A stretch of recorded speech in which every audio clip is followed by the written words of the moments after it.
comprender a veces a las generaciones actuales, pero me parece que Quique lo detalló bastante bien. Y sobre todo ese relato, si me permitís, voy a agregar algunas cositas.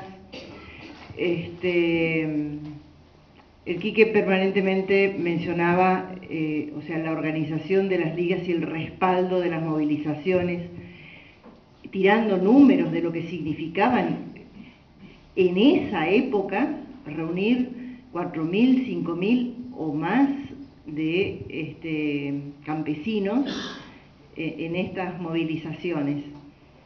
Y un detalle ahí muy importante, porque realmente significó en esa época un salto cualitativo en la organización social, que si bien existían las cooperativas, existían otras instituciones, pero generalmente eran los hombres los que participaban.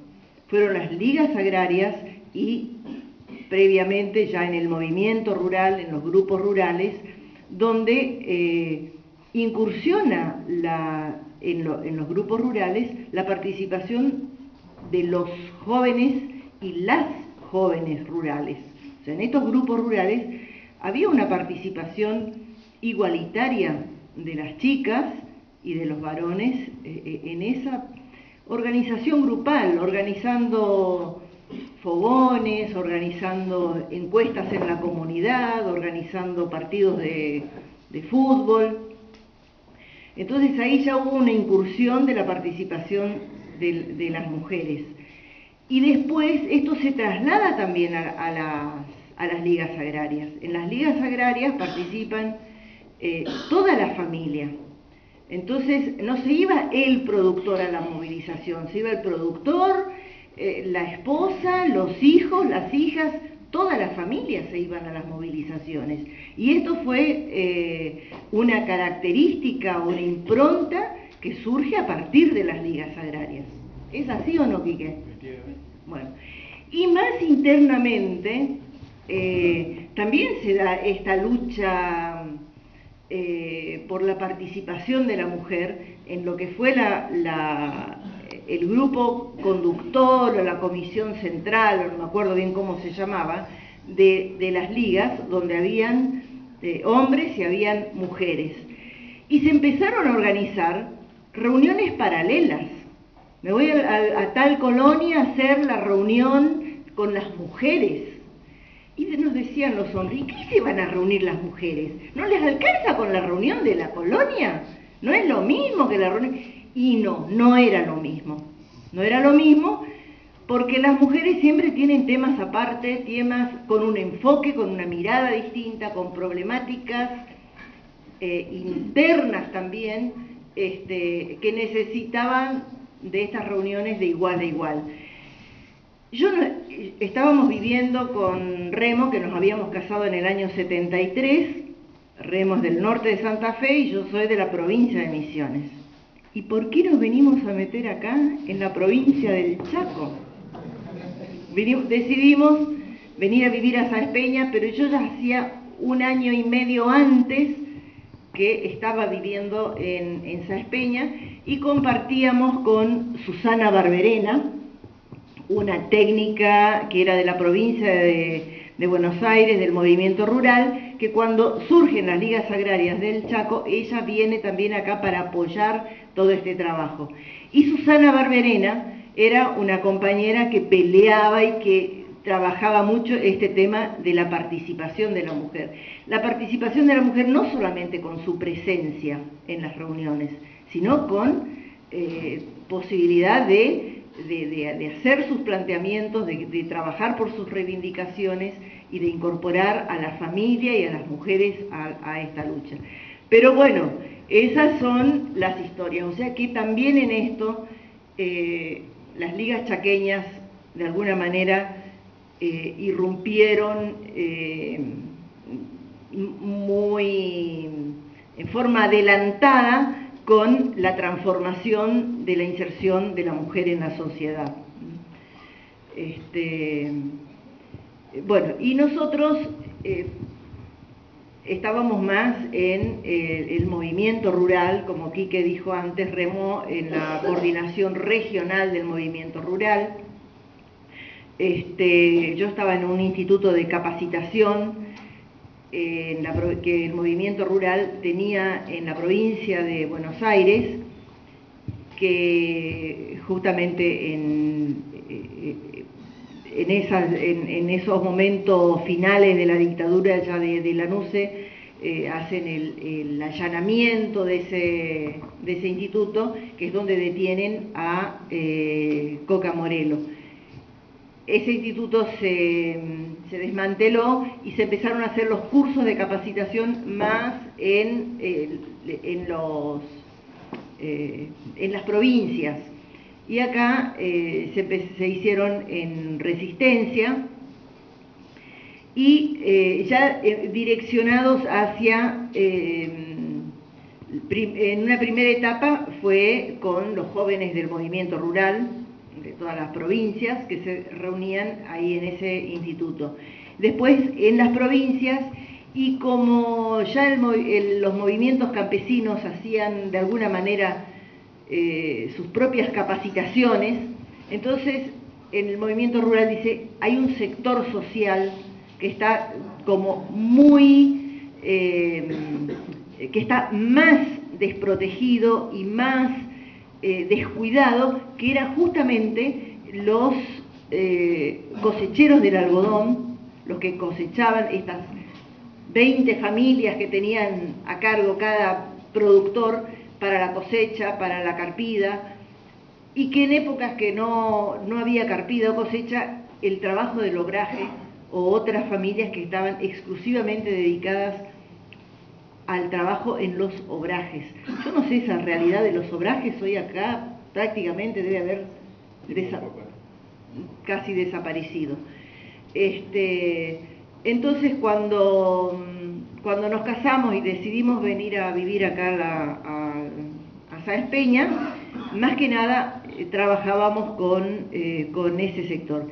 Y uno de los debates que siempre teníamos, estábamos en relación prácticamente diaria con los que estaban trabajando con las ligas, era que desde otras instancias, desde el gobierno, pero siempre querían hacer enfrentar al cosechero con el agricultor, como que las demandas, que las mejoras salariales o las mejores condiciones de trabajo, que sea un enfrentamiento entre el trabajador, el cosechero, con el agricultor.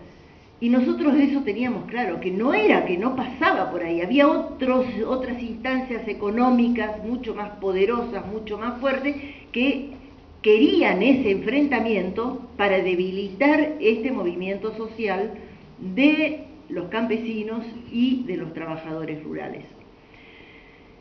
En este trabajo, digamos, también se organizó sindicalmente, primero en distintos sindicatos locales, pero que después confluyen en el sindicato provincial, que fue FATRE, que también realiza grandes movilizaciones, un poco tomando también de la experiencia de lo que hicieron los agricultores, pero que también fueron situaciones inéditas casi en la provincia del Chaco. Bueno, después, ya una vez que viene la dictadura, así como se persigue toda la dirigencia de las ligas, también el sindicato se persigue, se detiene a gente, la instalación, digamos, un poco del miedo y el terror en la población, y nosotros tomamos como opción ir al lugar donde más seguro nos sentíamos, que era en el medio rural. Salimos de nuestra casa de Sáenz Peña y fuimos a vivir al campo y al monte después, o sea, viviendo bajo los árboles, bueno, el Quique también pasó por esa etapa. Y bueno, era la manera que podíamos resistir y preservar la vida, no teníamos la fuerza ni la organización en ese momento de ir contra un monstruo tan grande que había avasallado y que se había instalado en el país, digamos. Pero este proceso también no ocurrió solamente en Argentina, también fue un proceso que en toda Latinoamérica se fue instalando, en Brasil, en Uruguay, en Chile, Paraguay. O sea que parece que tiene ciertas similitudes al día de hoy, que Argentina no es una situación aislada, sino que está inserta en una movida mucho más global. Esto para comprender, o sea, cómo a veces, la situación de represión, la situación de ataque a las organizaciones populares, son instancias planificadas, y bueno, y estos fenómenos sociales y políticos, yo no soy especialista en esos temas, pero está clarito que son como movimientos que van y vienen. Por eso es que nunca tenemos que perder la esperanza, como decían Remo y Walter, que es lo más importante, que todas circunstancias vienen, pasan y se renuevan. Lo que hay que hacer es aprender de esas experiencias y continuar adelante. Bueno, en esos años de vida en la selva, debemos reconocer que nuestra subsistencia se permitió con la solidaridad y el apoyo que fuimos recibiendo de estas familias más humildes con las que nosotros estábamos trabajando, los hacheros, los obreros rurales, que a lo mejor de su trabajo de la semana tenían así una botella de aceite, pequeños campesinos, que en la semana ganaban con su trabajo una botellita de aceite, entonces decíamos, nos daba la mitad a nosotros y la otra mitad se la guardaba para él y su familia. Compartiendo de la bolsa de harina que había podido comprar con la cosecha del algodón, de ahí sacaba y que reservaba para hasta toda una temporada que sabía que el trabajo iba a estar muy flojo, porque eso era la costumbre de la época. En la época de la cosecha, que era la época de bonanzas para los cosecheros, ese dinero que sacaba lo transformaba en bolsas de harina, en bolsas de azúcar, en bolsas de yerba, en botellas de aceite o de grasa para vivir toda la temporada, hasta que eso le aguante para la próxima cosecha. Esa era como la forma de administrar de la mejor manera su economía. Que en esa época aprendimos, bueno, muchas cosas, cómo podíamos vivir prácticamente sin nada, y que lo más importante de todo era la vida. Llegamos a situaciones extremas, tanto en tener la comida, o en situaciones extremas en poder tener agua. Saben que acá en la provincia del Chaco el tema del agua es todo un tema, entonces no era fácil a veces encontrar los lugares donde administrarnos suministrarnos con agua. Situaciones extremas con la ropa, que junto con nosotros, cuando estábamos en el monte, estaban dos compañeros más, el abogado Hugo Bocuber, no sé si lo lo nombran, no lo conocen, que era un abogado acá de Villa Bertet. Él tomaba siempre la defensa de los pequeños, de los campesinos en las ligas agrarias, también muy relacionado ahí. Entonces estábamos con él y un trabajador rural, Fleitas, que vivía en Sáenz Peña, militante de la Juventud Peronista, y estábamos los cuatro que compartíamos en el monte. Y como en las situaciones más extremas que hemos pasado, en la ropa que llevábamos, compartíamos una prenda por dúo, que físicamente más o menos éramos similares. Teníamos una prenda de ropa para el recambio de cuando nos queríamos cambiar. Que esto de bañarse todos los días, cambiarse de ropa todos los días, pero nos olvidamos, ¿viste? Y perdimos el miedo a esa pulcritud, digamos, hacíamos lo que podíamos, con un tarrito, un vasito así de agua, era lo diario a veces para la higiene personal. Cuando llovía aprovechábamos de bañarnos, o cuando encontrábamos alguna represa por ahí que nos permitía darnos un bañito. Bueno, a lo que voy es que aprendimos o llegamos a las situaciones como extremas. Ahora, en ese momento, nosotros no pensábamos que la dictadura iba a durar tanto tiempo, porque como habíamos venido de dictaduras anteriores, Onganía, Levingston, Lanuse, que siempre eran dictaduras que duraban muy poco tiempo y ya después entrábamos a procesos de cambio o procesos eleccionarios. Pensábamos que iba a ser igual, pero fue pasando el tiempo, y que después nos damos cuenta de que esa dictadura había sido un proceso diferente, que todo el efecto, bueno, de los desaparecidos, de las torturas, de la represión y de la transformación económica profunda que estaban, a la que apuntaban, a destrozar todos los movimientos y las construcciones que habían hecho los movimientos sociales, apuntaban a querer llegar mucho más lejos. Después, bueno, acá en el Chaco, en la zona de la Tigra, la Montenegrina, ahí fue el lugar donde nació nuestra hija chaqueña.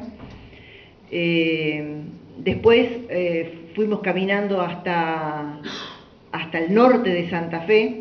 En un momento antes nos habíamos planteado irnos hasta el norte de Santa Fe, y teníamos bicicletas y teníamos por ahí más recursos para movernos, pero la situación llegó tan extrema y dijimos, ¿y con qué nos vamos a ir? Y caminando tenemos que ir, no teníamos otra manera que ir caminando, ¿sí? Cruzando, buscando el sureste, y dijimos, ahí vamos a llegar al norte de Santa Fe. En el norte de Santa Fe nace un segundo hijo nuestro, que también ahí ya nace en los cañaverales del norte de Santa Fe, donde tuvimos la enorme alegría de encontrarnos con otros dirigentes que eran de las ligas agrarias del norte de Santa Fe, con 3 parejas que también estaban viviendo refugiados en los cañaverales y en el monte del norte de Santa Fe, principalmente en los cañaverales, que como no habían podido ser cosechados por las políticas económicas de ese momento, entonces eran unas cañas de azúcar bien altas que estaban todas entramadas, y nosotros por ahí abajo nos escondíamos. Bueno, como no se veían perspectivas, digamos, de un cambio inmediato, tanto a nivel político como a nivel organizativo, bueno, nos planteamos la salida del país. Esto fue ya en el 79. A mediados del 79 salimos del país y después regresamos con el proceso de cuando retorna la democracia a la Argentina. ¿Cómo? ¿A qué país? Nos fuimos a España. Ahí estuvimos como refugiados políticos y bueno, siempre tratando de poder hacer algo y aportar algo en el trabajo de concientización y bueno, y difusión que se estaba haciendo de lo que pasaba acá en Argentina y la parte de toma de conciencia para lograr revertir la situación, ¿no es cierto? Y en el 83, después de que asume Alfonsín toma el gobierno el 10 de diciembre y nosotros para el 31 de diciembre estamos ingresando a la Argentina. Y fuimos bastante atrevidos o qué sé yo, no sé, nos jugamos, ¿viste? Porque regresamos de España hasta Brasil con documentos con nuestra identidad, pero que en realidad no eran documentos legales emitidos por autoridad legal, digamos, eran documentos que conseguimos a través de otras organizaciones para tener una documentación. Entonces nos vamos a la embajada, al consulado argentino en Sao Paulo, y como en Europa nacieron 2 hijos más, más con el que habíamos salido, estábamos nuestros 3 hijos y nosotros 2, y nos presentamos y dijimos, bueno, acá estamos, somos fulano, vengano, nuestros hijos, queremos volver a la Argentina, queremos entrar a la Argentina. No tenemos documentos, estos son los documentos con los que estamos viajando, pero queremos regresar a la Argentina. Y ahí, bueno, unos movimientos de oficina a oficina, hacía pocos días que había asumido Alfonsín, o sea que se supone que estaban todas las autoridades todavía anteriores, pero bueno, nos dan los pasaportes para regresar.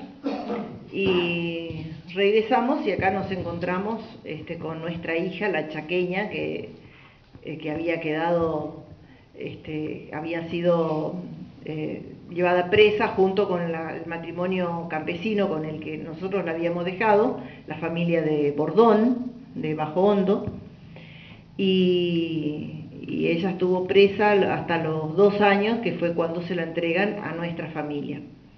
Así que ahí nos reencontramos con ella y bueno, y nos quedamos ahí en el norte de Santa Fe, y a partir de ahí, bueno, después empieza otra historia, digamos, de la que esta tarde creo que vamos a charlar un poco más.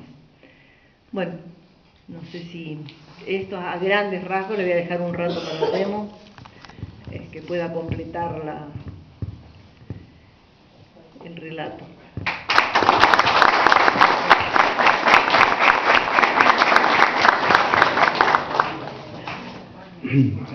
Realmente Irmina hizo una súper síntesis del proceso, así que seguramente van a surgir muchas preguntas, pero lo que rescato de todo